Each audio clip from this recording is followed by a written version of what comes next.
Méditerranée nord-occidentale se trouve le sanctuaire Pélagos. Cette aire spécialement protégée d'importance méditerranéenne est issue d'un accord entre la France, l'Italie et la Principauté de Monaco. Couvrant 87 500 km² d'eau côtière et de haute mer, cet espace est dédié à la protection des mammifères marins.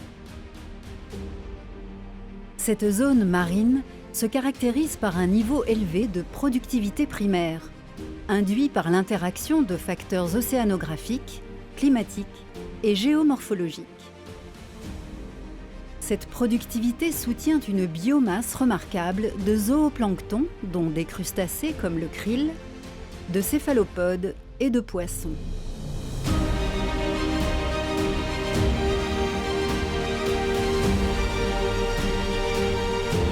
À son tour, cette biomasse attire divers prédateurs, dont les cétacés.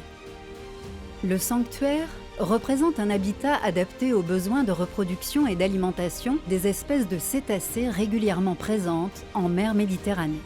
Le peuplement régulier comprend 8 espèces: le rorqual commun, le cachalot, le globicéphale noir, le dauphin de Risso, le grand dauphin, le dauphin bleu et blanc, la baleine à bec de Cuvier et le dauphin commun. Le rorqual commun et le dauphin bleu et blanc sont les plus abondants.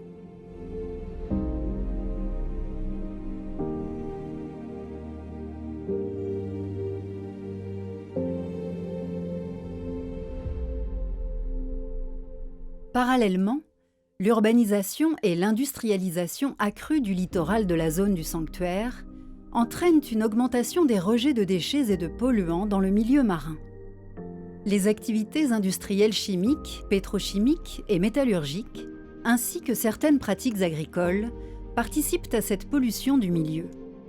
Polluants organiques persistants et métaux lourds atteignent ainsi des taux élevés dans le sanctuaire.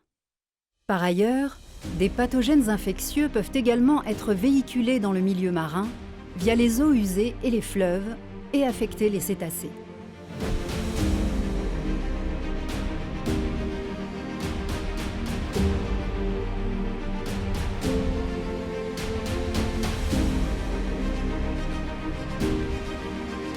C'est un projet qui a été lancé en 2018 pour une période d'un peu plus de 2 ans dans le cadre de l'appel à partenariat international du sanctuaire Pélagos. Il est coordonné par le GIS3M et il est mené en partenariat avec le GESEM, l'École nationale vétérinaire de Lyon, le laboratoire départemental vétérinaire de l'Hérault et Credima, qui est le centre de référence en Italie pour l'étude et le diagnostic des cétacés échoués.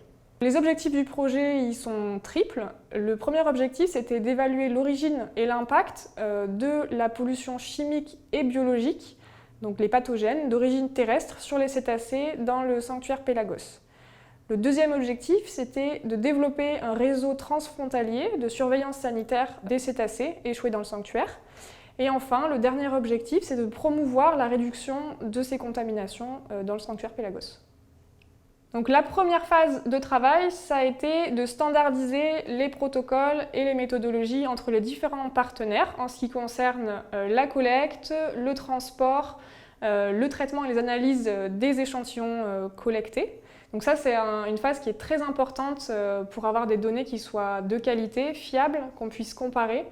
Donc ensuite, il y a eu tout le travail de collecte des échantillons sur le terrain. Donc on avait pour objectif de collecter des échantillons sur 30 individus de 2 espèces différentes, le dauphin bleu et blanc et le grand dauphin, donc des individus échoués sur le littoral du sanctuaire Pélagos. L'idée, c'était de collecter 15 échantillons côté français et 15 échantillons côté italien. Donc pour la toxicologie, les prélèvements qui ont été réalisés concernaient des prélèvements d'encéphale, de lard et de foie. Et pour les analyses des pathogènes, ont été prélevés des échantillons d'encéphale, de foie, de muscles, de cœur et d'intestin. Donc l'objectif de ces analyses, c'est d'avoir un état des lieux, un niveau de référence de la contamination des cétacés au sein du sanctuaire Pélagos pour de futures investigations. Le dernier volet du projet consiste à sensibiliser les citoyens et les décideurs politiques sur les effets de ces pollutions sur les cétacés et le milieu marin, et enfin d'élaborer des outils et des recommandations auprès des autorités locales pour promouvoir le suivi et la réduction de ces agents polluants.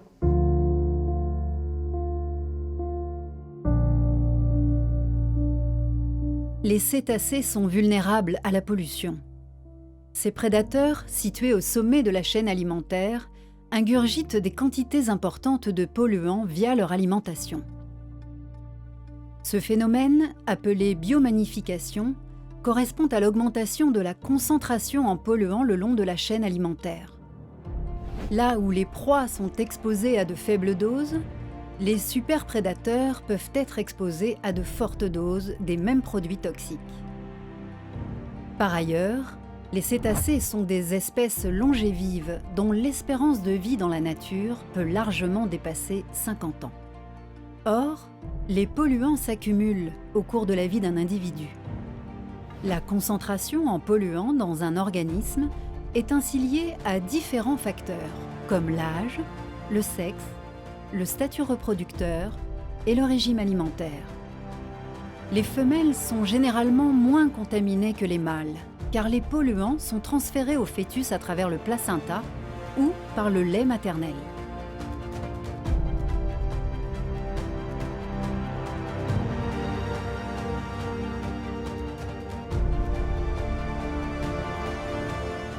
Je travaille en toxicologie de l'environnement et je m'intéresse aux contaminations des animaux sauvages depuis plus de 20 ans, en particulier par les pesticides et les contaminants. Alors l'idée que nous avions au départ, c'était de travailler à partir des échantillons de ces animaux échoués. Nous avons donc analysé bien sûr ces fameux contaminants, les organochlorés, les PCB, ainsi que des contaminants métalliques qu'on trouve classiquement dans de nombreuses espèces sauvages comme le plomb, le cadmium ou le mercure. Et nous avons, particularité de ce projet, regardé donc des pesticides plus récents, toujours d'actualité aujourd'hui, dans la mesure où, avec l'utilisation en milieu agricole et ensuite la circulation par les rivières et les cours d'eau, ces produits finissent par arriver dans la mer et donc on voulait savoir si les mammifères marins pouvaient révéler une pollution de l'environnement. En matière de contaminants, il y a malheureusement toujours une contamination importante par des résidus d'insecticides organochlorés, de PCB, qui sont désormais interdits, mais qui malgré et qui persistent du fait de leur très grande rémanence, que les produits plus récents ne semblent pas, dans l'état actuel de nos résultats, poser de gros problèmes de contamination de cette faune marine, mais ça demanderait à être confirmé par des études supplémentaires sur un plus grand échantillon. Et puis, malheureusement, il y a encore des éléments traces métalliques qui contaminent ces mammifères marins, et les teneurs de ces différents contaminants sont quand même suffisamment élevées pour qu'elles puissent avoir des effets négatifs à long terme sur les populations animales concernées.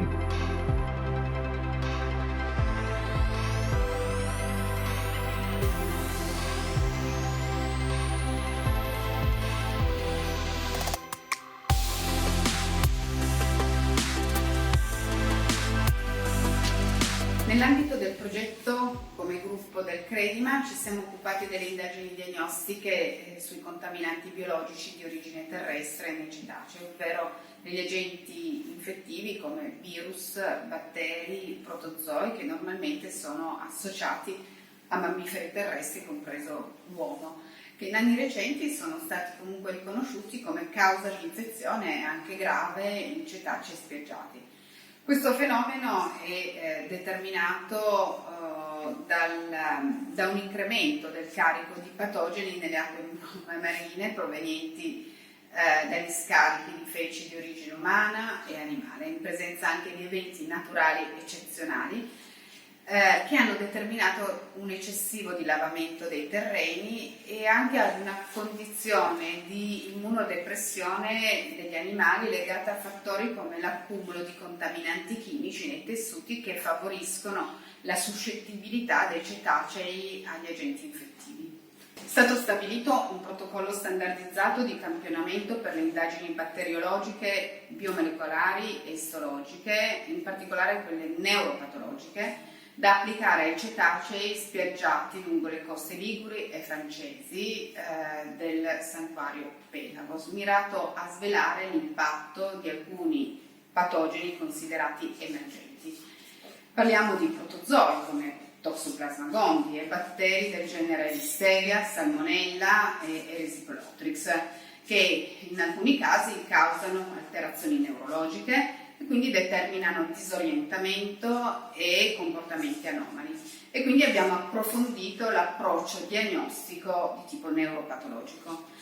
Nelle indagini abbiamo incluso anche un agente virale importantissimo per i nostri mari e per i nostri cetacei, che è il Dolphin morbillivirus, sebbene non di origine terrestre, perché è di primaria importanza nell'identificazione della causa di morte in caso di spiaggiamento, proprio per il ruolo che ha di immunodepressore del corpo. Compatibilmente con lo stato di conservazione delle carcasse ritrovate, i patogeni sono stati ricercati in 37 esemplari, in prevalenza stenelle, e su 17 di questi è stato possibile effettuare accurate indagini neuropatologiche.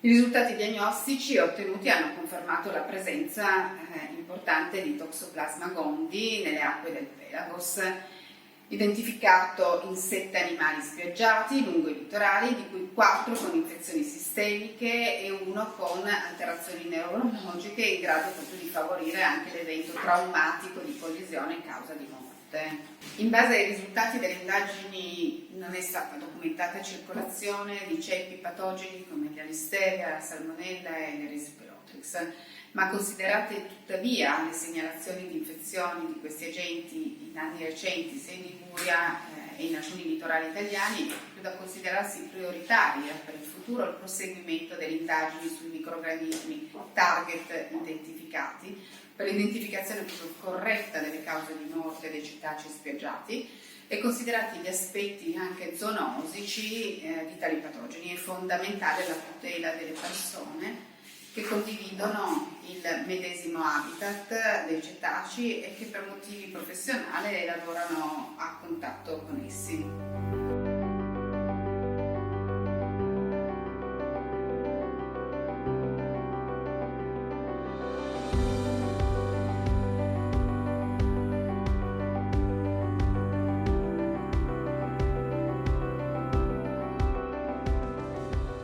Le laboratoire dépend du département de l'Hérault et c'est un outil technique pour la surveillance sanitaire des territoires, de la fourche à la fourchette, mais également de l'environnement. L'objectif de ce travail, c'était de mieux caractériser la dissémination des bactéries résistantes aux antibiotiques dans l'environnement, ici en l'occurrence chez les mammifères marins.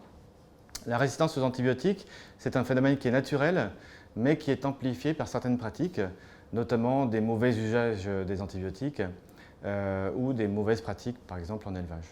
Alors pour ce travail, nous avons recherché particulièrement la bactérie Escherichia coli, qui est une bactérie normale de la flore digestive des animaux à sang chaud et des humains, mais qui peut occasionnellement être pathogène dans certains cas pour les animaux et les humains. C'est aussi un indicateur de contamination fécale du milieu, et donc à ce titre, c'est un très bon indicateur bactérien pour évaluer la dissémination des bactéries résistantes aux antibiotiques dans l'environnement. Il peut être également utilisé comme outil de surveillance en matière de santé publique. Donc le principe, c'est de rechercher à partir de prélèvements de dauphins cette bactérie Escherichia coli, donc le plus souvent des prélèvements d'intestin. Donc ces prélèvements vont être déposés sur des milieux de culture. Et à partir de ces milieux de culture, nous allons isoler des bactéries. Et une fois que nous aurons isolé ces bactéries, nous testons leur sensibilité aux antibiotiques, à peu près à 16 antibiotiques en moyenne. Et ces antibiotiques sont représentatifs des classes les plus fréquemment utilisées chez l'homme comme chez l'animal. Notre étude a permis de démontrer une résistance significative d'Escherichia coli isolée de dauphins à certains antibiotiques, notamment des antibiotiques pour lesquels on observe aussi des résistances chez l'homme et chez l'animal, comme par exemple l'amoxicilline et la tétracycline. Nous avons également identifié des pistes d'amélioration méthodologique qui permettront d'améliorer les protocoles pour des études ultérieures. Donc l'environnement, il peut être à la fois pollué par des bactéries résistantes aux antibiotiques qui sont émises par des productions terrestres d'origine humaine ou animale, mais il peut également être contaminé par des contaminations résiduelles d'antibiotiques qui vont contribuer à la sélection de résistance dans le milieu. Et ces résistances vont pouvoir se transmettre entre espèces bactériennes dans le milieu. Donc à ce titre, la faune sauvage peut représenter une voie de dissémination des bactéries résistantes aux antibiotiques, mais aussi quelque part représenter une sentinelle de cette contamination. Et donc c'est important de mettre en place des systèmes de surveillance au long cours de cette contamination par des bactéries résistantes aux antibiotiques pour avoir une évaluation des tendances au cours du temps et évaluer des éventuelles aggravations ou améliorations du phénomène. Donc la résistance aux antibiotiques, c'est un défi majeur et mondial de santé publique, reconnu comme une priorité par les autorités internationales, notamment les Nations Unies, qui l'ont reconnu comme un problème prioritaire de santé, au même titre que le VIH ou Ebola. Et la perte d'efficacité des antibiotiques peut avoir un effet sur la santé humaine, la santé animale et également les écosystèmes, ces secteurs étant interconnectés. Pour lutter contre ce phénomène, il y a plusieurs leviers, et en particulier un meilleur usage des antibiotiques et une amélioration des pratiques en général, notamment par exemple pour ce qui est des animaux, pratiques d'élevage, mais aussi une limitation des rejets de concentration résiduelle en antibiotiques ou en améliorant la qualité microbiologique des rejets.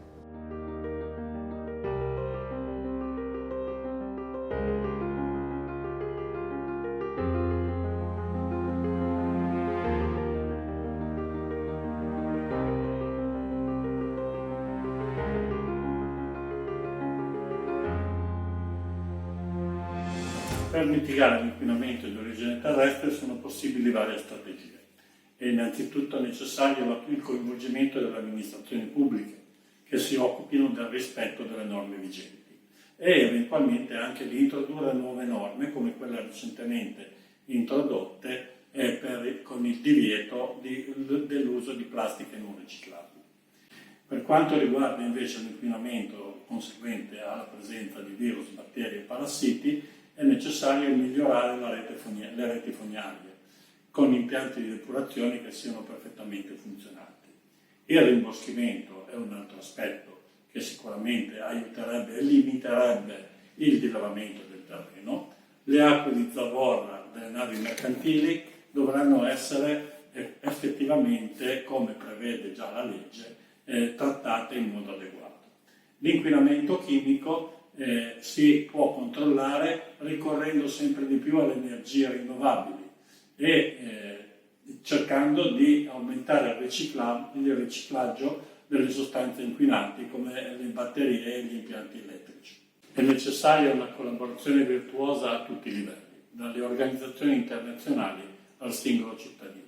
Per avere buoni risultati occorre che i lavori siano affrontati su più fronti.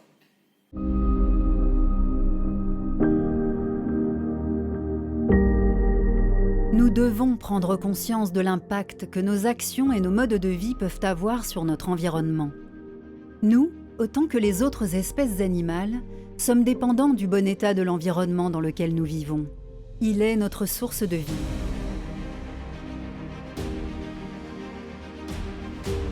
Ensemble, respectons la biodiversité, respectons la vie sur Terre.